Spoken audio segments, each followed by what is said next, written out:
remember when I was about 8 years old, back in 2006. I was just a girl. I remember when I was about 11 years old back in 2006. I was just a boy. I used to wonder what kind of a world we'd be living in 60 years' time. The grown-ups were talking more and more about the oil running out. They made it sound really scary. And at school, we learnt about this thing called global warming. But back then, I didn't know really what they were on about.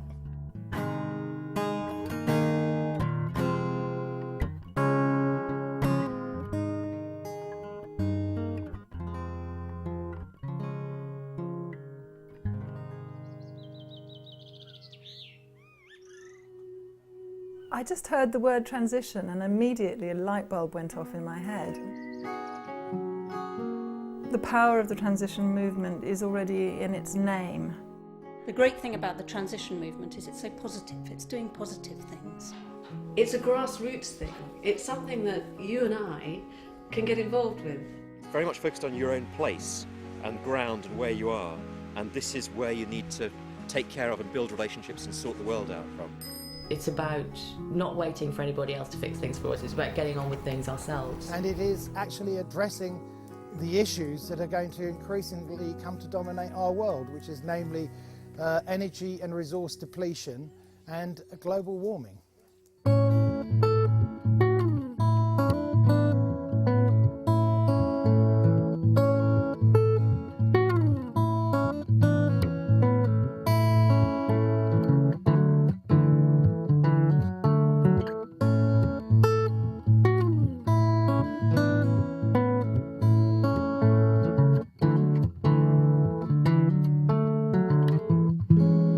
It's not that we're about to run out of oil and gas, but every oil well, every gas well reaches a maximum rate of production and then begins to decline. Whole countries max out and decline.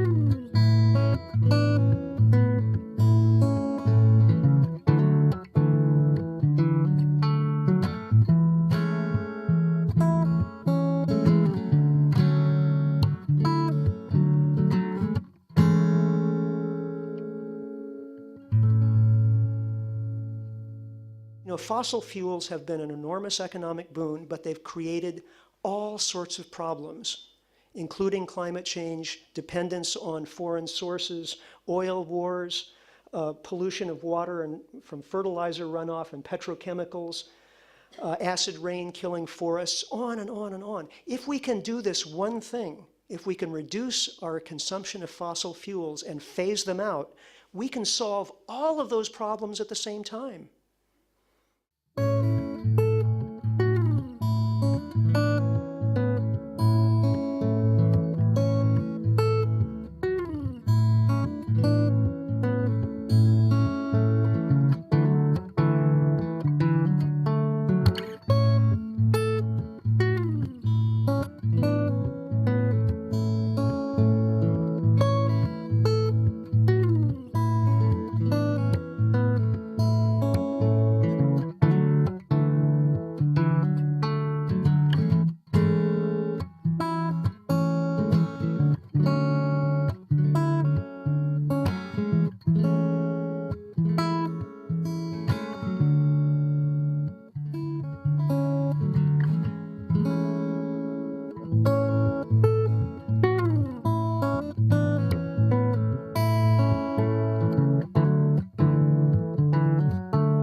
Change is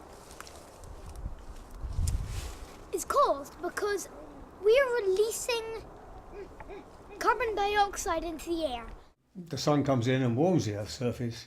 Radiation from the Earth's surface, heat radiation, has to get out in order to balance what comes in.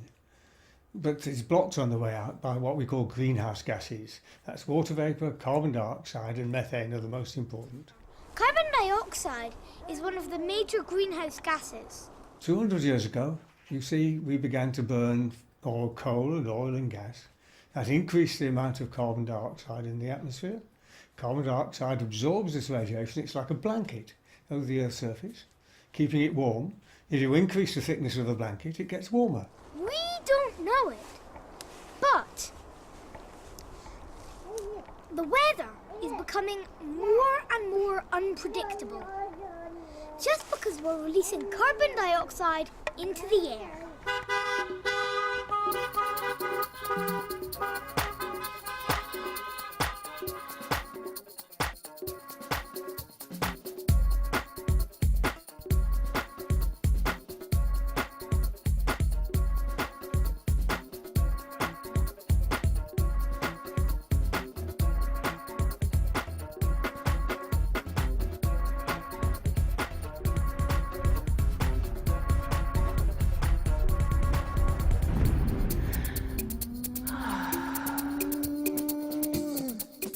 Peak oil and climate change aren't separate issues, they're the same issue. They're built around our addiction to fossil fuels. If we can kick the habit and get off fossil fuels, we can solve both the problems.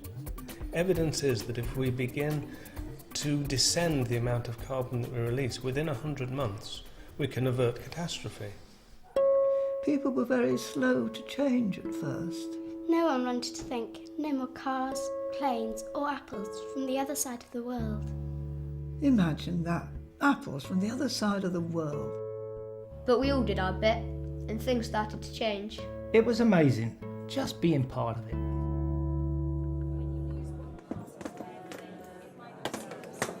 It started when I was working in Kinsale in Ireland at the Further Education College there, and we started looking around for, there must be places who are using permaculture principles and sustainability thinking and systems thinking to work out how cities and towns and communities are going to get through peak oil successfully. And we couldn't find any, so we just improvised and did a 20-year plan for the town of Kinsale based on the idea that where we got to at the end could be better than where we start from now. So then when I moved to Totnes the following year, it felt really vital to try and do something to deepen that idea and see how far we could take it. And that was what led to the setting up of Transition Town Totnes.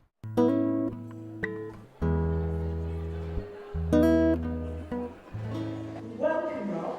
Welcome to you all. He said he was gobsmacked when he saw you all. I'm not, because this is Totnes, isn't it? You can make a difference. And I know that you will.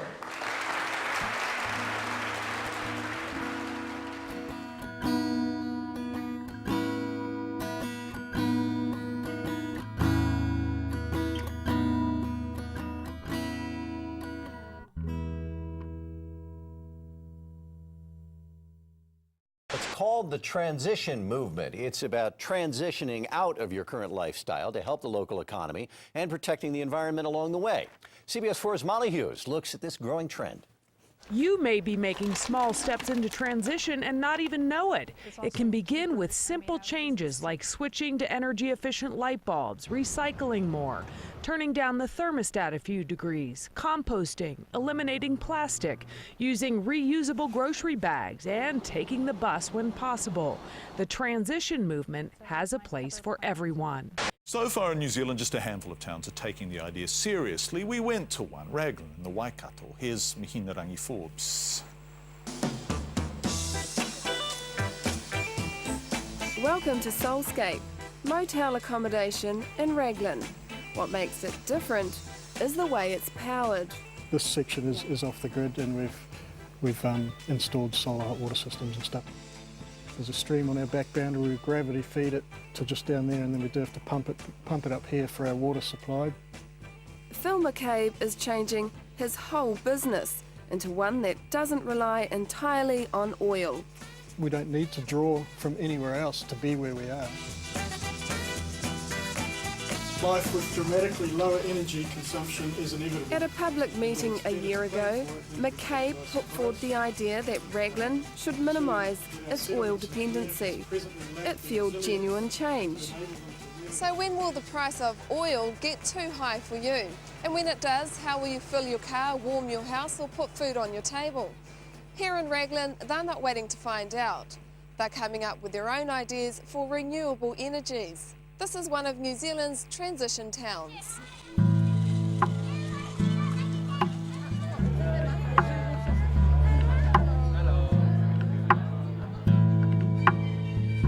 Zwei großen Themen in der Energiewendebewegung unbedingt zusammengedacht werden sollen, also Klimawandel und Petrol.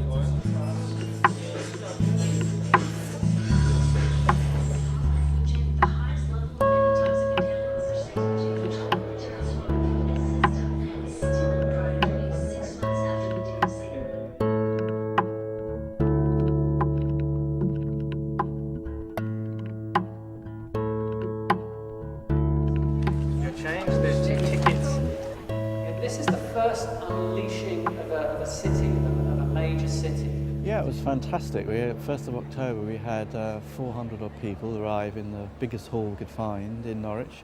We had people working in small groups at that unleashing on particular themes that have now started out as theme groups.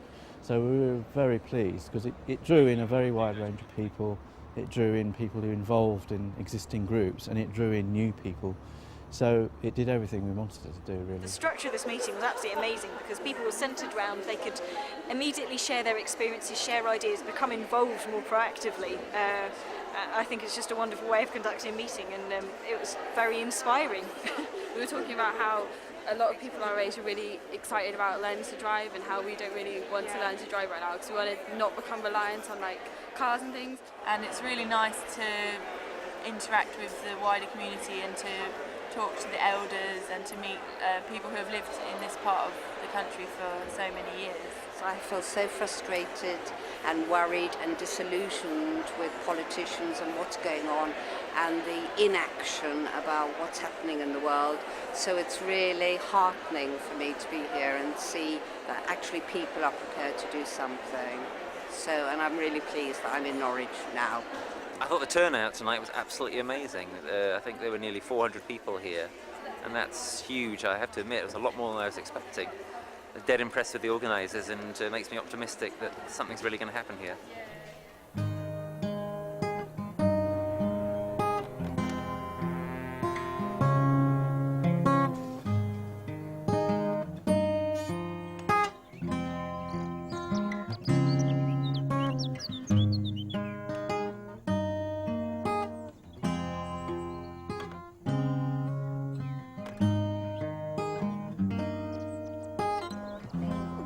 Part of a transition group called the Northside Transition Toon. And the Northside Transition Toon has started a community pub.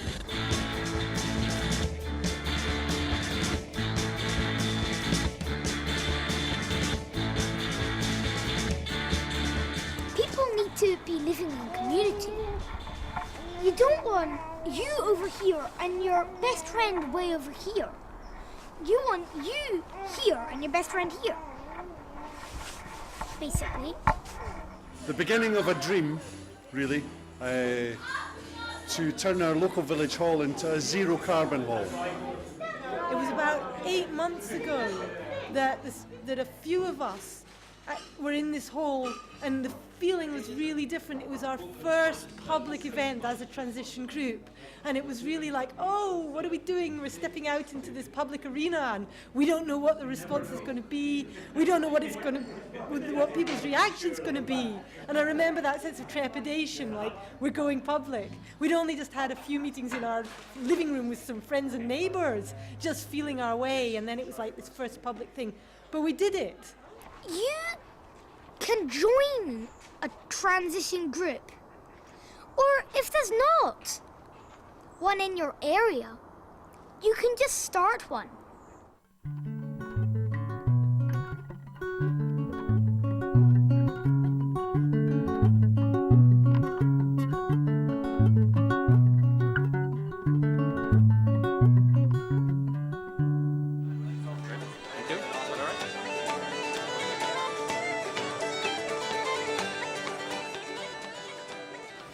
doing a 50-mile meal award. This was launched last year as an initiative to promote local food production. So it's around raising awareness of why it is important to source food locally. We have a local shrimp cocktail, which is shrimp from the harbour here in Kinsale. The Mary Rose is made with eggs from Upton. Basically the limes are from abroad, obviously. Over here then we have a smoked eel salad with beetroot, which is locally grown, and watercress. I mean, it's ridiculous that you can buy garlic in Ireland, but the majority of it would come from China, which I think is, we should become more self-sufficient. The carrots and the chopped potatoes are inside the cheddar. They're grown actually in our proprietor's garden, which is only 2 miles up the road, and he has an acre site where he will grow a lot of our veg for the White House. And there was a smoked eel, beetroot and watercress salad in there. Sighs of remembrance. So this is all the work of Pierce O'Sullivan at Toddy's.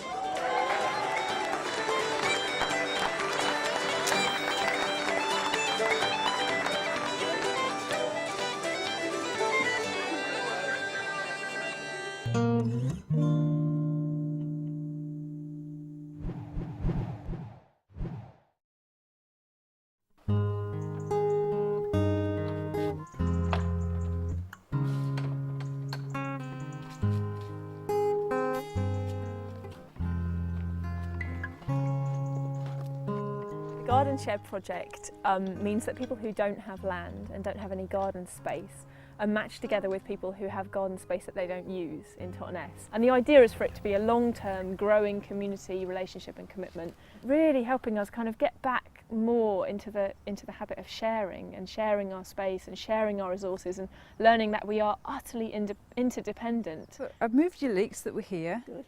They're there now. That so few people have access to land. That's a really obvious kind of background thing. I think also people are a bit more aware of the food resilience issues. The fact that, you know, it's common knowledge now that we have between 3 and 5 days worth of food in the supermarkets.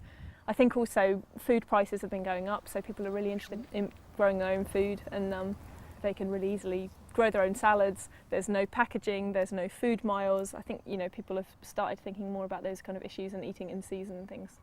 And then there's been this massive kind of media uptake of the project, and the BBC wanting to come and film it, and Hugh Fearnley-Whittingstall. For over a year now, Transition Town's Totnes has been busy matchmaking gardeners and land, and now have around 20 successful pairings. And if this was extrapolated to a national level, I mean, there are hundreds of thousands, if not millions, of acres of land out there. That, yes. I mean, there's plenty to go round, yes. Really. It seems a very small beginning, but it will grow. Yeah. And the impact of it and the importance of it, I don't think can be exaggerated. It has been amazing to have so much media attention on it, because the idea has spread far and wide, and I must have been contacted by about 20 to 30 different projects from around the country. I've also been talking to various groups and land experts about how we can get more and more people all across the country doing exactly the same thing. And now, inspired by the Totnes story, we've come up with the idea of a national network, Landshare. When I first started it, I thought, well, you know, maybe it will be a success if there's 3 gardeners, you know. And actually looking at it now, there's over 50 families involved. A lot of it is about people wanting those links with the land again, and wanting to kind of learn and be part of that fantastic tradition that is propagating and seed saving and having their hands in the soil, and really kind of, you know, learning what it is that makes us live, that makes us thrive. And it's particularly people who are living in flats who don't have any access to green space.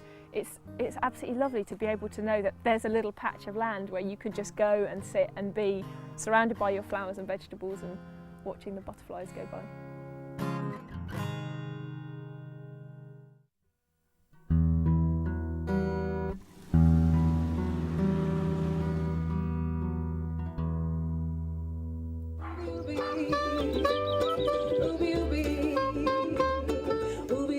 Welcome to the Ubi store. This is our it's our second day here, and we're having a working bee. We're in Ostend on Waiheke Island, and we have commandeered a garden centre that has been here for a long time. Ubi is an idea that has kind of come to us that we're able to bring more of a capital model and a social model together. And creating a social enterprise. Yeah. So Ubi stores, this is the first Ubi store, and this is, we hope this is the first of very many Ubi stores opening up all around the country and all around the world. And the whole idea about the Ubi store is that we create a social space where people can come, learn about food growing. We have workshops here, we have demonstration garden beds coming. You'll be able to get seedlings and soil treatments and compost and everything like that.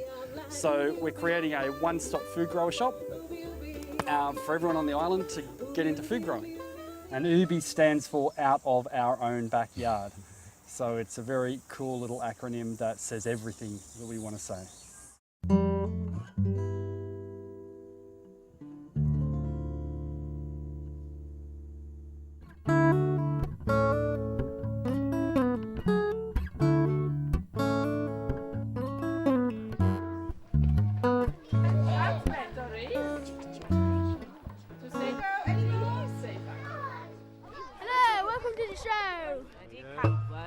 We're planting apple trees, which has a long history in this area.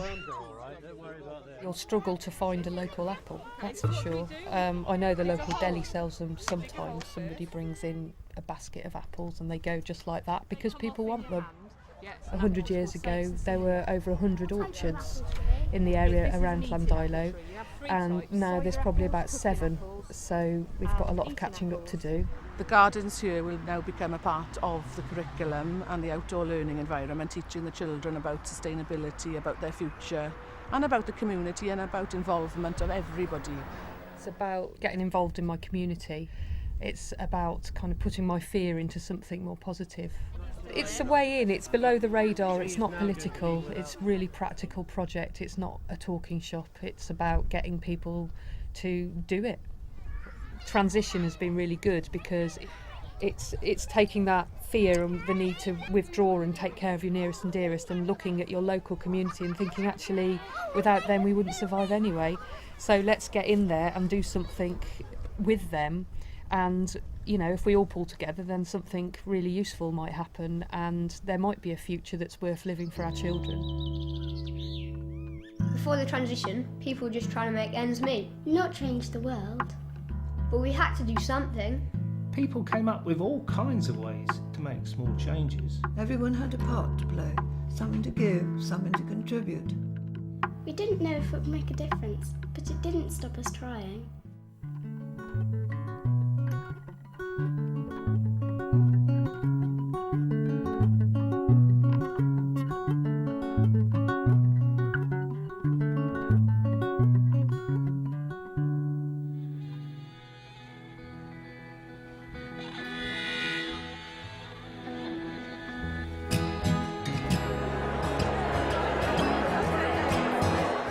We're not loaded, we're small businesses and struggling, yeah? It's something to help us as well as everyone else, isn't it? The ultimate test will be when someone gets mugged for Lewis pounds. And they don't just like chuck them in the gutter. Can't wait to try and pay for my parking tickets with the Lewis pound. 3, 2, 1.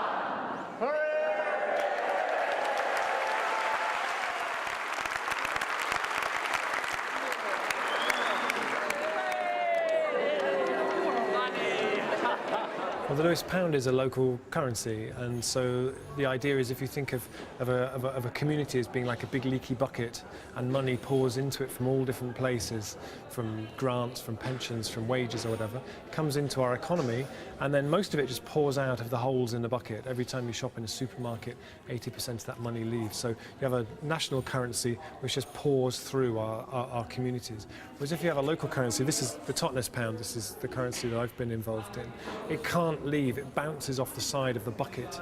So it's never seen as something that's going to completely replace sterling, but it's seen as something that runs alongside it and as a complementary thing. So what it does is it's like mindful money. If you go shopping with a local currency, you make a conscious decision that you're going to support local businesses.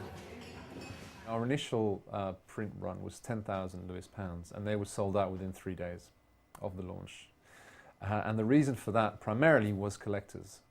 So this was the biggest currency launch in the UK in over 100 years. And within a day, Lewis pounds were trading on eBay. Within 2 days, they were selling for 30 quid a pound. You know, it was ridiculous.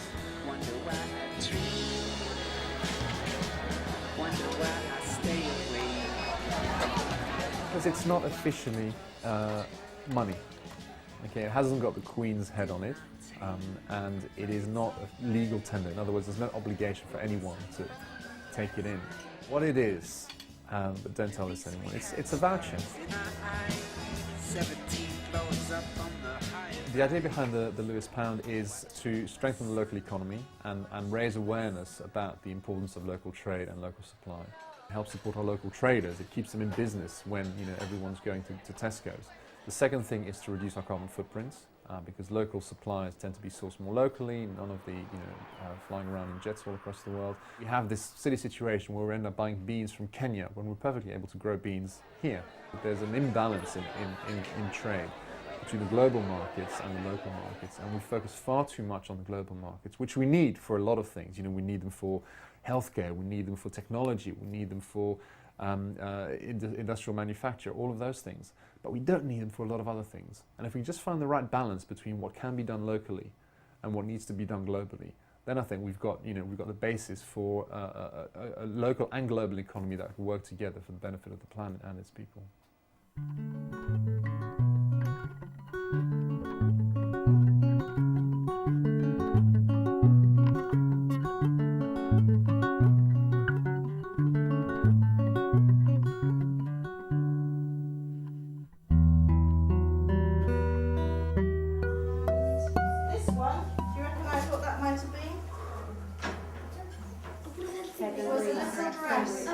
Yes, it was a little girl's dress, and all I did was change the top a bit and put a handle on.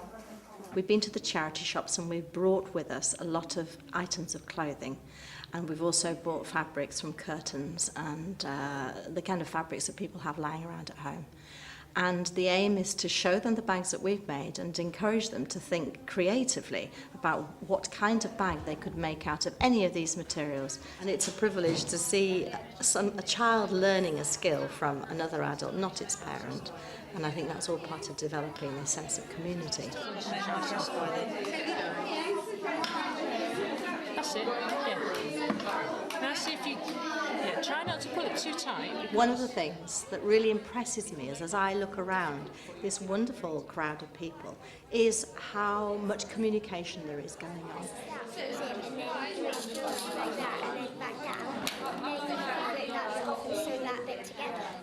Now, I know that obviously making a few bags is not going to significantly change the carbon footprint of Newent.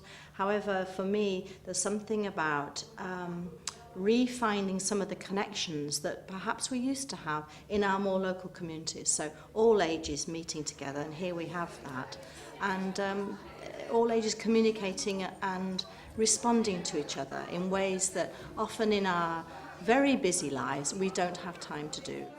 The central part of transition is recreating some of these connections. I think that builds a kind of emotional resilience, which as things change, and we know things are going to change in terms of the materials that we have available, in terms of transport, in terms of oil availability, these stresses and changes that are going to happen, we need to be resourceful in meeting them.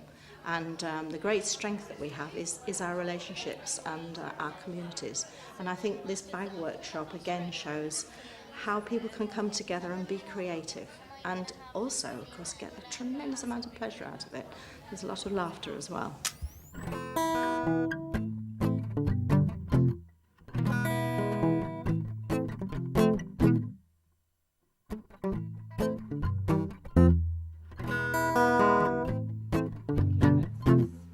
Transition for me has been the thing that has made sense of my whole life. So I don't know if any of you have noticed some of the... And I've had that experience reflected by a lot of people, that transition uses every bit of them. Oh, well then swap, Peter, if you want to.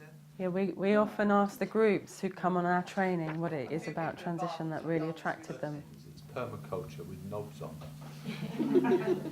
One of the things that comes across very strongly is how powerful this positive visioning for the future is in drawing people in.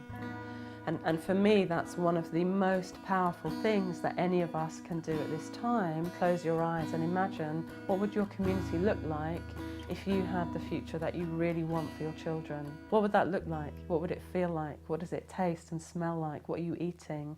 You know, what do you wear? What do the buildings look like? What are people doing in their days? How do they look when you look into their eyes? Those sort of questions are really powerful, I think, for people to come out of the despair and have a sense that there could be another future. You know, if we don't do that visioning and imagining the world we want and then take steps towards it, we're going to get a world that somebody else wants. So at a personal level, for most people, as they wake up or, you know, come into a realisation that the world's not going to carry on as it is today, you know, initially it's often a very isolated place to be. Yeah, and it's so hard to like, I'm the crazy person in the room, and I think... And it's stressful and often painful, and, you know, one of the really important things is to keep connecting with people who see that the change is coming, because it helps support that in you. So that's one of the things that I think transition really provides, is a place for people who see that things are changing to connect with others who want to do something about it, and whose choice on waking up is action, you know, is to find ways of taking action, because just to take action itself brings about a transformation. You know, and it shifts that belief that I think is very pervasive in our world, that there's nothing that I can do as an individual. But actually, if we don't do it as individuals, you know, and even better as individuals who come together as groups, nothing's going to happen.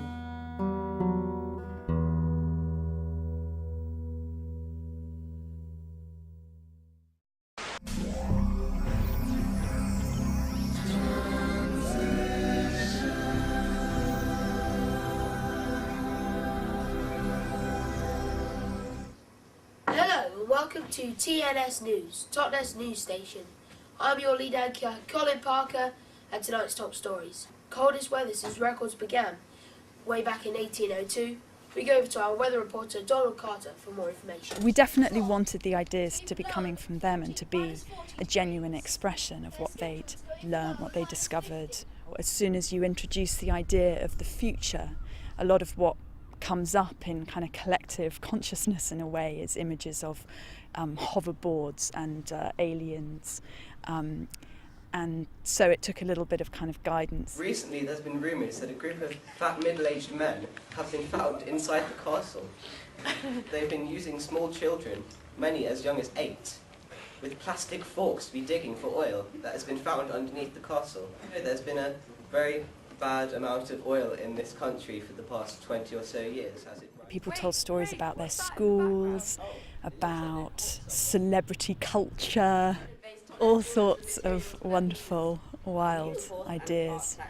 I see, but what about your clothes? Surely they must be made by machines. We press them ourselves, with material made from blind nuns in Austria.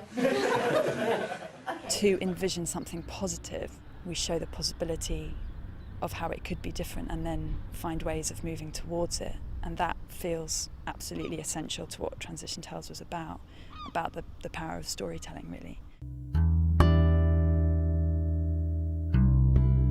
Stories shape the way that we act. There are probably 3 dominant cultural stories about the future and where we're headed, and one is the sort of business as usual. Everything will tomorrow will basically look like today, but maybe slightly different, maybe bigger and faster and shinier. And the second is apocalypse. You know, we're all doomed, we're all going to hell, and there are many manifestations of that throughout the media, of course. And the third is probably this sort of idea that technology will solve all our problems, and maybe ultimately end up with Star Trek or something, like exploring the universe. And so what we're trying to do is build a fourth vision, a transition vision, which is about a more localised, resilient future in which we avoid the worst of peak oil and climate change, the worst consequences of those, and move into a future where we have lots of people living lower energy lives, but much more satisfying lives, much more fulfilling lives.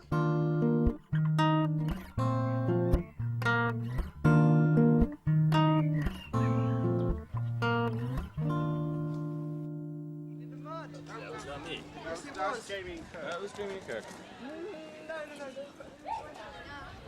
Well, the reason for making the oil memorial was to try and get people to understand in the school just how much was dependent on oil.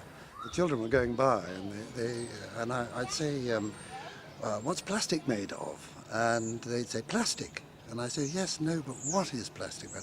Very few people seem to realize how much oil is involved. Fertilizers, weed killers, medicines, endless lists of things that we take for granted are actually oil dependent. It just gets a bit tricky after a while. It's getting quite Kevin, tight. just push it in there. Push this bit in. If the world didn't have oil, it would be less polluted, but then we won't be able to go on holidays. We should be using less oil so we can save a bit more than we are at the moment. So It's just fun getting people involved in making something with a message. Just to celebrate the incredible achievements that oil has brought for us.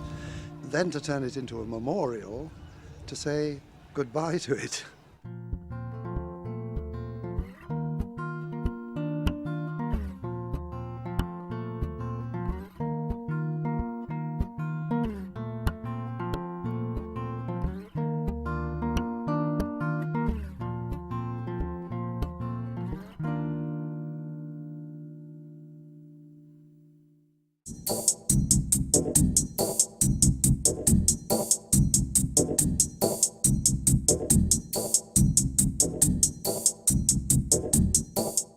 We're starting a process today which is very exciting because in a year's time we're working up to having a big trash catchers carnival in Tooting.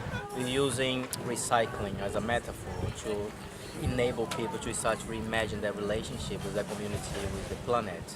We're going to use the material that they bring with them to transform it into something beautiful.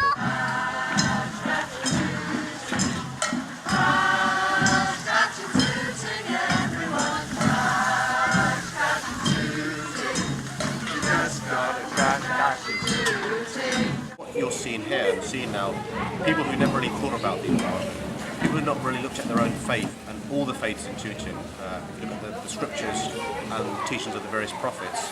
They all talk about loving the earth, about respecting the earth, respecting the environment, and the walk was all about that. And so I suspect that transition down in Tooting, TTT, will be different from our transition down in Bristol, or even in East London, or even in West London, or even in parts of Wandsworth. And that uniqueness will give it its strength, because you can't impose upon Tooting a transition town model from another part of the country, and that's why it takes time, and that's why you've got to have patience. It's about awareness, because most of the children did not know about Transition Town Tooting, and today I think it's been wonderful that they were all around to witness this. So I think it's great. Every event I've been to for Transition Town, every meeting I've been to is always positive. If you're going to inspire young people, you've got to be positive. If you're going to inspire first generation immigrants, people from English as their first language, you've got to be optimistic. If you're going to gel and integrate people who've lived cheap by gel for maybe many years, but not necessarily mixed properly, you've got to be optimistic, and Transition Town Tooting is very optimistic.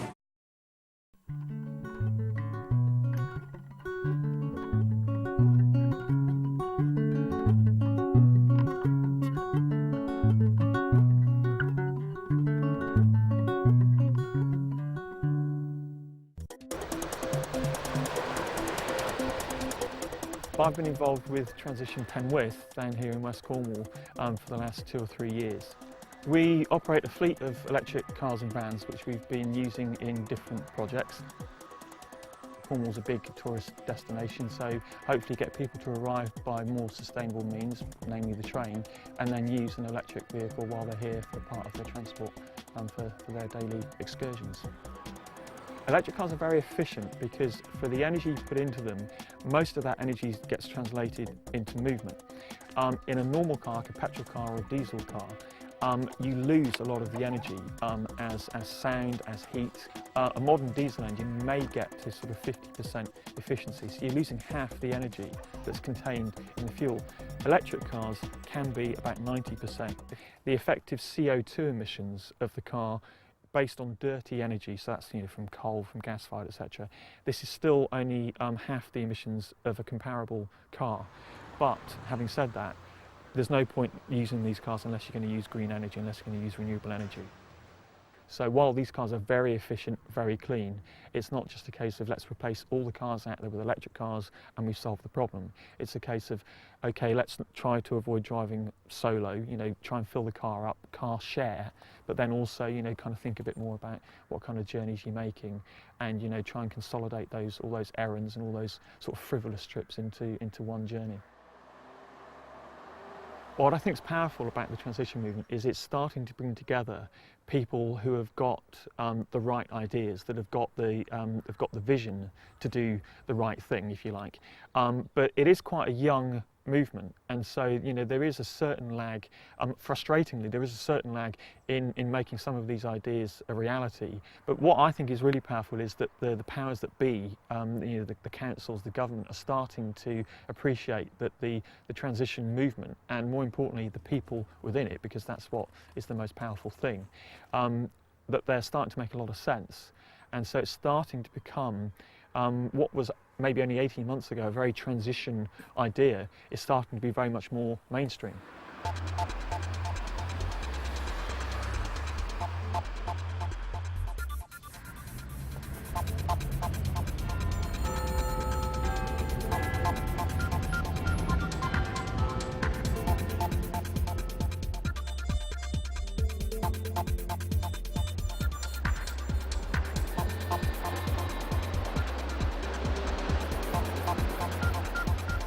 I'm hoping that Rob will inspire the representatives who have come today to hear him speak to take up the mantle of transition towns as a project which all our market towns can adopt in unison with each other.